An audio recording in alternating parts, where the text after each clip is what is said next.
এখন Barlow girls high school Malda যে সেটটি রয়েছে 3 নম্বর সেটটি তার 1, 2, 3 অংশ নিয়ে আলোচনা করছি। এখানে যে প্রশ্নগুলো রয়েছে আমি এক এক করে সমাধান করছি। প্রথম প্রশ্নটাতে ক নম্বরে বলেছে 49 এর বর্গমূল। তাহলে 49 এর বর্গমূল কত হবে? আমরা 49কে এইভাবে √ওভার দিয়ে লিখব। তাহলে 49কে যদি আমরা ভাঙাই তাহলে কত হবে? 7 গুণ 7। এখান থেকে কী হবে? রুটটা সরে গিয়ে শুধুমাত্র 7 হবে, একটা 7 হবে। তাহলে 49-এর বর্গমূল কত পেলাম আমরা? 7। এবার বলছে একটি প্রকৃত ভগ্নাংশের উদাহরণ দিতে বলেছে। তাহলে একটি প্রকৃত ভগ্নাংশের উদাহরণ কি? লব ছোট, হর বড়। তাহলে এখানে আমরা লিখতে পারি 2/5। তাহলে লব ছোট হয়ে গেল, হর বড় হয়ে গেল, এটা হলো আমাদের প্রকৃত ভগ্নাংশ। এবার বলেছে 2/3 এর একটি সমতুল্য ভগ্নাংশ কত হবে? তাহলে 2/3 এর সমতুল্য ভগ্নাংশ কী হবে? আমরা কি করব? উপরের সংখ্যাকে 2 দিয়ে গুণ করলাম, তো নিচের সংখ্যাকেও আমাদের 2 দিয়ে গুণ করতে হবে। তাহলে কত হবে? 4/6। তাহলে 2/3 এর একটি সমতুল্য ভগ্নাংশ হবে 4/6, অথবা তোমরা 3/3, উপরেও 3 নিচেও 3 দিয়ে গুণ করতে পারো। এইরকম যে গুণফলটা বেরোবে সেটাই হবে একটি সমতুল্য ভগ্নাংশ। ঘ নম্বরে বলেছে 6.03 টাকা, এখানে কত টাকা কত পয়সা? তাহলে দশমিকের আগের সংখ্যাটা বাঁ দিকের সংখ্যাটা হবে টাকা, তাহলে এখানে আমরা লিখব 6 টাকা। আর দশমিকের পরে যে সংখ্যাটা 03 সেটা হবে পয়সা, তাহলে 03 মানে শুধু 3 পয়সা, তাহলে এখানে আমরা লিখব 6 টাকা 3 পয়সা। এবার কি বলেছে? একটি 3 এবং 5-এর সাধারণ গুণিতক কত? দেখো 3 এবং 5-এর সাধারণ গুণিতক হচ্ছে 3 এবং 5 সংখ্যা দুটি মৌলিক সংখ্যা, তাহলে এর সাধারণ গুণিতক হবে 3 এবং 5-এর গুণফল। তাহলে 3 আর 5-এর গুণফল 3×5 15 হবে, তাহলে এখানে আমরা লিখব 15। এবার 8কে 1000 দিয়ে ভাগ করতে হবে চ নম্বরে, তাহলে এখানে আমরা লিখব 8/1000। এবার দেখো এখানে 3টে শূন্য আছে, এখানে একটা সংখ্যা আছে, তাহলে আমরা কি করব? প্রথমে 8 লিখব, তারপরে বাঁ দিকে একটা শূন্য দেবো, তারপরে বাঁ দিকে একটা শূন্য দেবো, দিয়ে 1-এর 3টে ঘর হয়ে গেল, 1 2 3, 3টে ঘরের জন্য 3টে সংখ্যা হয়ে গেল। এবার 1-এর জন্য আমরা দশমিক দিব, তারপরে বাঁ দিকে একটা শূন্য দিয়ে দেবো। এই হয়ে গেল আমাদের 8/10কে আমরা দশমিক ভগ্নাংশে প্রকাশ করলাম। এবার এখানে বলেছে 6 নম্বরে, দেখো 6 নম্বরে বলেছে দূরত্ব কমে গেলে সময় কম লাগে না বেশি লাগে? দেখো দূরত্ব যদি কমে যায় তাহলে সময়টা কম লাগবে, তাহলে এখানে আমরা লিখব দূরত্ব কমে গেলে সময় কম লাগবে। এবার বর্গজ নম্বরটা কি বলেছে? দুটি পরস্পর মৌলিক সংখ্যার গসাগু কত হবে? দেখো দুটি পরস্পর মৌলিক সংখ্যার গসাগু হবে, আমরা লিখব 1, এটা সবসময় একই হবে। এবার ঝ নম্বরে বলেছে 37 ডিগ্রি কোণটি, 37 ডিগ্রি কোণটি কী ধরনের কোণ? দেখো 37 ডিগ্রি কোণটি হবে একটা সূক্ষ্মকোণ, কারণ সূক্ষ্মকোণের মান হচ্ছে 90 ডিগ্রি থেকে ছোট কিন্তু 0 ডিগ্রি থেকে বড়। তাহলে এখানে 37 ডিগ্রি, এটা 90 ডিগ্রি থেকে ছোট হচ্ছে এবং 0 ডিগ্রি থেকে বড় হচ্ছে, তাহলে এখানে আমরা লিখব এটা সূক্ষ্মকোণ। হয়ে গেল। এবার ইও নম্বরে কি বলেছে? দেখো ইও নম্বরে বলেছে 1 ডজন ডিমের দাম যদি 72 টাকা হলে একটি ডিমের দাম কত? তাহলে 1 ডজন মানে হচ্ছে 12টি, তাহলে আমরা 12টি ডিমের দাম লিখব 72 টাকা, তাহলে লিখব 12টি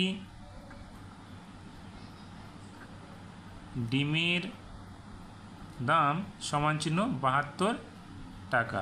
তাহলে 12টি ডিমের দাম যদি 72 টাকা হয় তাহলে একটি ডিমের দাম কম হবে, তাহলে কী হবে? আমাদের 72কে ভাগ করব আমরা 12 দিয়ে, তাহলে কত হবে? 6×12 = 72, তাহলে 6 হবে, এখানে 6 টাকা। হয়ে গেল আমাদের উত্তরটা। এবার 2-এর যে প্রশ্নগুলো আছে সেখানে দেখো যোগ করতে বলছে ক নাম্বার, খ নাম্বার বিয়োগ করতে বলেছে গ নাম্বার। এখানে একটা সমাধান রয়েছে, সেটা ঠিক কোনটা ভুল সেটা আমাদের দেখাতে হবে। তাহলে আমরা কি করছি? এবার দেখো এখানে 2-এর ক নম্বরটা যোগ করতে বলেছে, তাহলে আমরা এখানে কি করব? প্রথমে লসাগু করে নেব, কোনটা? হরগুলোর 2 4 8, লসাগু করে দেখবে তোমাদের হবে এখানে 8। এবার আমরা কী করবো? 2 দিয়ে 8কে ভাগ করব, ভাগফল হবে 4, 4 দিয়ে উপরে 1কে গুণ করব, 4 একে 4 হবে, যোগ চিহ্ন। 4 দিয়ে 8কে ভাগ করব, ভাগফল হবে 2, 2 দিয়ে উপরে 1টাকে গুণ করব, তাহলে এখানে হবে 2, যোগ 8 দিয়ে এটাকে ভাগ করলে 1 হবে, 1 দিয়ে উপরে 1কে গুণ করলে এখানে হবে 1 একে 1। তাহলে উপরের সংখ্যাগুলো যোগ করব, 4 আর 2 6, আর একে 7 7, আর নিচেরটা 8 হয়ে গেল, তাহলে যোগফল হয়ে গেল। খ নম্বরটা আমাদের বিয়োগ করতে বলেছে, তাহলে বিয়োগ করলে আমরা কি করব? এখানে 1/1 ধরে নেব, তাহলে বিয়োগ করতে তোমাদের সুবিধা হবে। অথবা তোমরা ডাইরেক্ট করতে পারো, সেটা হচ্ছে এইরকম লসাগুটা টানতে পারো 18, আর এখানে 18কে 18 লিখতে পারো, অথবা 1 দিয়ে এটাকে ভাগ করলে কী হবে 18 হবে, 18-এর সঙ্গে 1 গুণ করলে 18কে 18, বিয়োগ 18 দিয়ে এটাকে ভাগ করলে 1 হবে, 1 দিয়ে 15কে গুণ করলে 15কে 15 হবে। তাহলে বিয়োগফলটা কত হলো আমাদের 3/18। এবার এটাকে কাটতে পারো তোমরা, 3 একে 3, 3 6 18, তার মানে সমান চিহ্ন 1/6। এবার এখানে যে গ নম্বর প্রশ্নটা রয়েছে সেটাতে বলেছে কোনটি ঠিক কোনটি ভুল। দেখো এখানে 3-এর সঙ্গে 9 গুণ করলে 3 নং 27, এখানে 9-এর সঙ্গে 3 গুণ করলে 3 নং 27, তাহলে এই উপরটা ঠিক আছে, তাহলে এটা আমরা লিখব ঠিক। এবার এখানে দেখো 3 দিয়ে 9কে ভাগ করলে কত হবে 1/3 হবে, আর এখানে 9কে 3 দিয়ে ভাগ করলে শুধু 3 হবে ভাগফল, তাহলে এটা হচ্ছে আমাদের ভুল, তাহলে এখানে আমরা লিখব ভুল। এবার ঘ নম্বর অঙ্কটাতে কি বলেছে দেখো, যে খাবারে 5 জন লোকের 10 দিন চলে সেই খাবার 1 জন লোকের কত দিন চলবে। তাহলে এখানে আমরা এটাকে এইভাবে সাজালাম, লোক সংখ্যা দিন সংখ্যা, 5 জন লোকের খাবারটা চলে 10 দিন, 1 জন লোকের কত দিন। তাহলে এখানে আমরা লিখব 5 জন লোকের খাবার চলে সমান চিহ্ন 10 দিন। তাহলে ওই খাবারটাই যদি আমরা 1 জন লোকের খাবার দিই তাহলে এটা বেশি দিন চলবে, তাহলে অর্থাৎ 10 গুণ 5 দিন, অর্থাৎ 50 দিন চলবে। হয়ে গেল। এবার নম্বর অঙ্কটা কি বলেছে, বর্গক্ষেত্রের একটি বাহুর দৈর্ঘ্য 5 সেমি, বর্গক্ষেত্রটি রং করতে কতটা জায়গা রঙিন করতে হবে দেখি।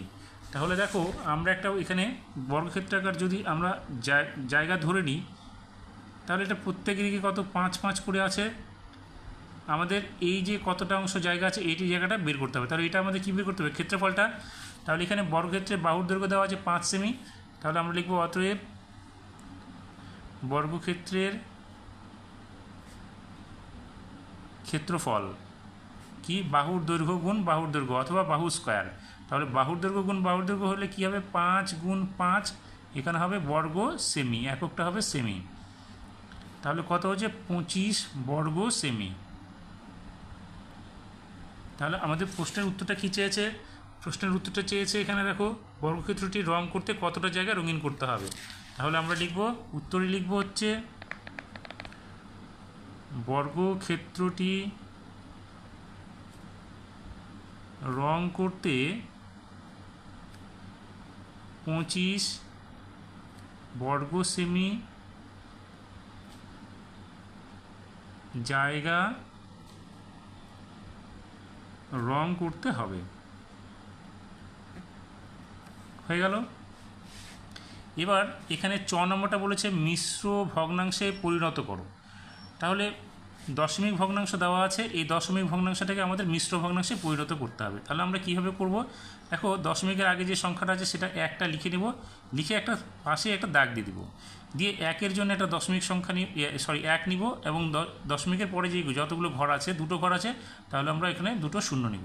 এবার দশমিকের ডান দিকে যে দুটো সংখ্যা 25, সেই 25 সংখ্যাটা আমরা সরাসরি উপরে লিখে দেবো। এই হয়ে গেল আমাদের এটা দশমিক ভগ্নাংশ, মিশ্র ভগ্নাংশ। এবার 3-এর ক নম্বরটা কি বলেছে, 3-এর ক নম্বরে বলেছে ঘনকের মাত্রা কয়টি, ঘনকের একটি বাস্তব উদাহরণ দাও। দেখো ঘনকের মাত্রা আমরা লিখব, ঘনকের মাত্রা হচ্ছে একটি, কারণ বক্রতল একটাই থাকে, এবং বাস্তব উদাহরণ হচ্ছে আমাদের লিখতে পারি এখানে হচ্ছে লুডুর ছক্কা। তাহলে আমরা লিখব লুডুর ছক্কা, এটা হচ্ছে ঘনকের বাস্তব উদাহরণ। এবার খ নম্বরে বলেছে গোলকের তল, গোলকের তল আমরা বক্রতল লিখব এখানে বক্রতল, এবং গোলকের একটি বাস্তব উদাহরণ আমরা লিখব ফুটবল, ফুটবলটা হচ্ছে আমাদের গোলক। হয়ে গেল। গ নম্বরে বলেছে সমকোণী সমদ্বিবাহু ত্রিভুজের কোণগুলি মানগুলি লিখতে বলছে, কোণের মানগুলি। তাহলে এখানে কোণের মানগুলি কি হবে, কোণের মানগুলি হচ্ছে একটা তো 90 ডিগ্রি হবে, আর দুটো সমদ্বিবাহু যেহেতু বলেছে বাকিগুলো কি হবে 45 ডিগ্রি করে হবে। তাহলে প্রথমটা হবে 90 ডিগ্রি, তারপরে বাকি দুটো হবে 45 ডিগ্রি করে। এবার ঘ নম্বরে বলেছে ত্রিভুজের 3টি কোণের সমষ্টি কত। দেখো সর্বদা ত্রিভুজের 3টি কোণের সমষ্টি যে কোনো ত্রিভুজই হোক তার 3টি কোণের সমষ্টি 180 ডিগ্রি হবে। এবার নম্বরটাতে কি বলেছে, নম্বরে বলেছে 2, 3, 5 সেমি দিয়ে কি ত্রিভুজ আঁকা যাবে?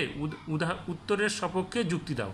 দেখো 2, 3, 5, তাহলে 2 যোগ 3 সমান চিহ্ন 5, এটা কখনোই ত্রিভুজ আঁকা যাবে না। কারণ কি? কারণ দুটো বাহুর সমষ্টি তৃতীয় বাহু অপেক্ষা বৃহত্তর হতে হবে। তাহলে আমরা লিখব এখানে 2, 3, 5 সেমি দ্বারা ত্রিভুজ আঁকা যাবে না, কারণ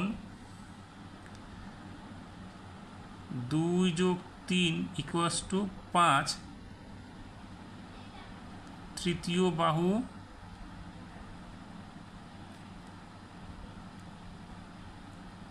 অপেক্ষা বৃহত্তর হতে হবে, সেই জন্য আমরা এখানে আঁকতে পারছি না।